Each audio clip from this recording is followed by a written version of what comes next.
আসসালামু আলাইকুম আরহামতুল্লাহি বারাকাতুহু।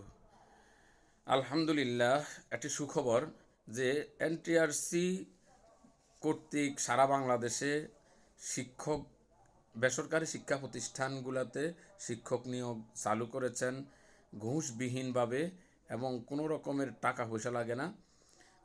সুন্দরভাবে 2016 সাল থেকে তার ধারাবাহিকতায় এটা ছিল সহকারী শিক্ষক নিয়োগের ক্ষেত্রে।